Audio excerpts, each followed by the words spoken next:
अथवा Karl Marx, Ambedkarnama जारी है।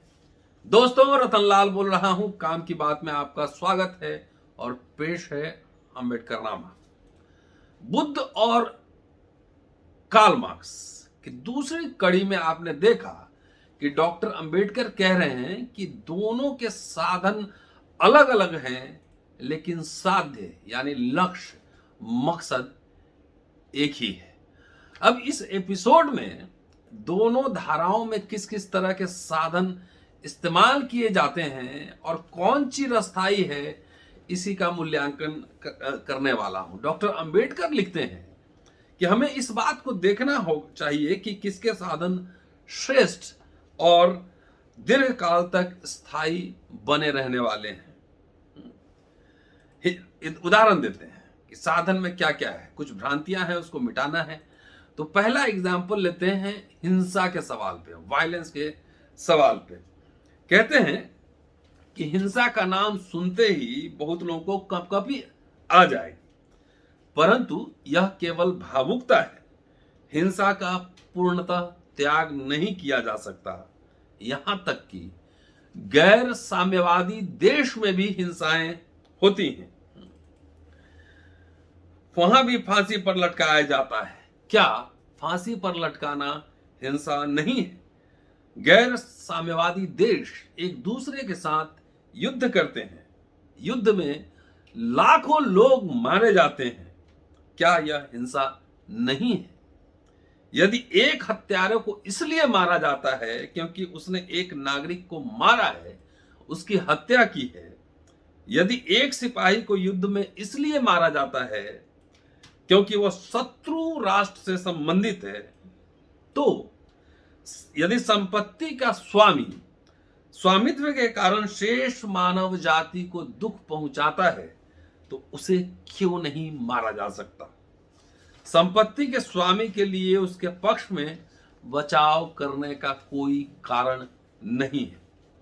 व्यक्तिगत संपत्ति को क्यों परम पावन माना जाना चाहिए? ये सवाल सारे उठा रहे हैं। ये सवाल उठता है कि जो पूंजीपति है वो पैसा कमाकर आम लोगों को कष्ट पहुंचाता है, तो साम्यवाद में कह रहे हैं कि उसको कैपिटलिज्म खत्म करो। अब यहां पे बुद्ध पे लौटते हैं। कहते हैं कि बुद्ध हिंसा के विरुद्ध थे, परंतु वह न्याय के पक्ष में भी थे, और जहां पे न्याय के लिए बल प्रयोग अपेक्षित होता था, वहां उन्होंने बल प्रयोग की अनुमति दी है। यह बात वैशाली के सेनापति सिन्हा के साथ उनके बातचीत में भली भांति दर्शाई गई है, उसको समझा जा सकता है।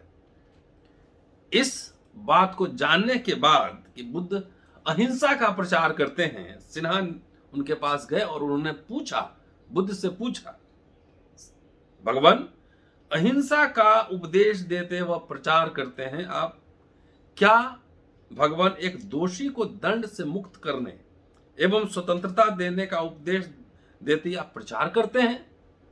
क्या भगवान यह उपदेश देते हैं कि हमें अपनी पत्नियों, अपने बच्चों, अपनी संपत्ति को बचाने के लिए, उनकी रक्षा के लिए युद्ध नहीं करना चाहिए? क्या अहिंसा के नाम पर हमें अपराधियों के हाथों कष्ट झेलते रहना चाहिए? क्या तथागत उस समय भी युद्ध का निषेध करते हैं जब वह सत्य तथा न्याय के हित में हो? अब तथागत जवाब देते हैं। बुद्ध ने उत्तर दिया कि मैं जिस प्रकार का प्रचार देता हूं एवं उपदेश देता हूं, आपने उसे गलत ढंग से समझा है। एक अपराधी एवं दोषी को दंड अवश्य दिया जाना चाहिए और एक निर्दोष व्यक्ति को मुक्त एवं स्वतंत्र कर दिया जाना चाहिए। यदि एक दंडाधिकारी एक अपराधी को दंड देता है, तो यह दंडाधिकारी का दोष नहीं है। दंड का कारण अपराधी का दोष और अपराध होता है। जो दंडाधिकारी दंड देता है वह न्याय का ही पालन कर रहा होता है, उस पर हिंसा का कलंक नहीं लगता। जो व्यक्ति न्याय तथा सुरक्षा के लिए लड़ता है, उसे अहिंसा का दोषी नहीं बनाया जा सकता। यदि शांति बनाए रखने के सभी साधन असफल हो गए हों, तो हिंसा का उत्तरदायित्व उस व्यक्ति पर आ जाता है जो युद्ध शुरू करता है। व्यक्ति को दुष्ट शक्तियों के समक्ष आत्मसमर्पण नहीं करना चाहिए।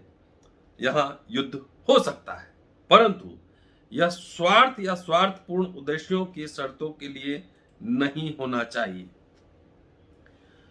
डॉक्टर अंबेडकर लिखते हैं कि इसमें संदेह नहीं कि हिंसा के विरुद्ध अन्य आधार भी हैं जिस पर बहुत सारे लोगों ने बातचीत की है, लेकिन बुद्ध की अहिंसा उतनी निरपेक्ष नहीं थी।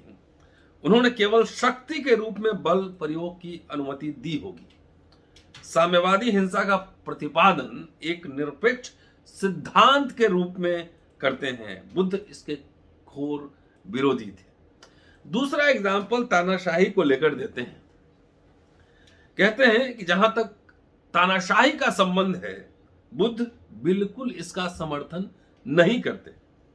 वह लोकतंत्रवादी के रूप में पैदा हुए थे और लोकतंत्रवादी के रूप में ही मरे।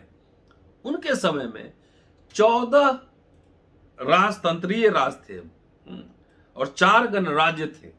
वह शाक्य थे और शाक्यों का राज्य एक गणराज्य था। उन्हें वैशाली से अत्यंत अनुराग था, जो उनका द्वितीय घर था, क्योंकि वह भी गणराज्य था।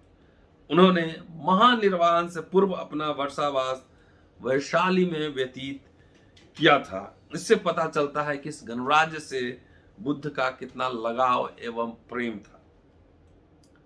लिखते हैं डॉक्टर अंबेडकर कि बुद्ध पूर्णतः समतावादी थे। भिक्षु और स्वयं बुद्ध भी मूलतः जीर्ण शीर्ण वस्त्र चीवर पहनते थे और इस नियम को इसलिए प्रतिपादित किया गया था ताकि कुलीन वर्ग के लोगों को संघ में शामिल होने से रोका जा सके। बाद में जीवक नामक एक प्रसिद्ध वैद्य ने अनुनय कर बुद्ध को थान से निर्मित वस्त्र को स्वीकार करने के लिए सहमत कर लिया। बुद्ध ने तुरंत मूल नियम को बदल दिया और उसे सब भिक्षुओं के लिए लागू कर दिया। एक एग्जाम्पल बुद्ध के अपने घर से, अपने जीवन से यहां कोट करते हैं कि एक बार बुद्ध की मां महाप्रजापति गौतमी, जो कि खुद भिक्षुणी बन गई थी, भिक्षुणी संघ में शामिल हो गई थी, तो गौतमी ने सुना कि बुद्ध को सर्दी लग गई। उन्होंने उनके लिए एक गुलबंद तैयार करना शुरू कर दिया। इसे पूरा करने के बाद वह बुद्ध के पास ले गई और उसे पहनने के लिए कहा, परंतु उन्होंने यह कहकर अस्वीकार कर दिया, यदि यह उपहार है तो समूचे संघ के लिए होना चाहिए, संघ के एक सदस्य के लिए नहीं। उन्होंने बहुत अनुनय विनय की, लेकिन बुद्ध नहीं माने। उन्होंने स्वीकार करने से इनकार कर दिया। अब संविधान पे चर्चा हो रही। कहते हैं भिक्षु संघ का संविधान सबसे अधिक लोकतांत्रिक संविधान था। वह इन भिक्षुओं में से केवल एक भिक्षु थे, अधिक से अधिक मंत्रिमंडल में एक प्रधानमंत्री के समान थे। वह तानाशाह नहीं थे। उनकी मृत्यु से पहले उन्हें 2 बार कहा गया कि वह संघ पर नियंत्रण रखने के लिए किसी व्यक्ति को संघ का प्रमुख नियुक्त कर दें, परंतु हर बार उन्होंने यह कहकर इनकार कर दिया कि धम्म संघ का सर्वोच्च सेनापति है। उन्होंने तानाशाह बनने और तानाशाह नियुक्त करने से इनकार कर दिया। अब डॉक्टर अंबेडकर विश्लेषण करते हैं कि साधनों का मूल्य क्या है और किसके साधन अंततः श्रेष्ठ और स्थायी हैं। लिखते हैं कि क्या साम्यवादी कह सकते हैं कि अपने मूल्यवान साधन को प्राप्त करने में उन्होंने मूल्यवान साध्यों को नष्ट किया? उन्होंने निजी व्यक्तिगत संपत्ति को नष्ट किया, यह मानकर कि यह एक मूल्यवान साध्य है। क्या समाजवादी ये कह सकते हैं कि उसे प्राप्त करने की प्रक्रिया में उन्होंने अन्य मूल्यवान साध्यों को नष्ट किया है? अपने साध्य एवं लक्ष्य को प्राप्त करने के लिए उन्होंने कितने लोगों की हत्या की है? क्या मानव जीवन का कोई मूल्य नहीं? क्या वे संपत्ति को उसके स्वामी को के जीते जी नहीं ले सकते थे, उसे मारना जरूरी था, बगैर मारे हुए भी ले सकते हैं। अब तानाशाही के बारे में कहते हैं कि तानाशाही को देखिए कि साम्यवादी बोलेंगे कि एक बहुत ही मूल्यवान साध्य है और कि इस साध्य को उपलब्ध करने के लिए उन्होंने मूल्यवान साध्यों को नष्ट नहीं किया। तानाशाही के बारे में यह कहा गया है कि इसमें स्वतंत्रता और संसदीय सरकार का प्रायः अभाव होता है।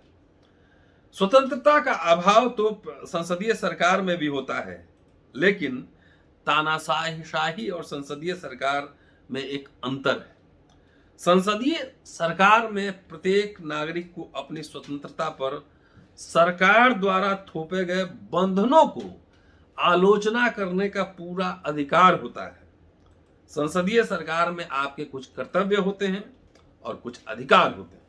आपका कर्तव्य है कि आप कानून का पालन करें और यह अधिकार है कि आप उसकी आलोचना करें, सरकार की आलोचना करें।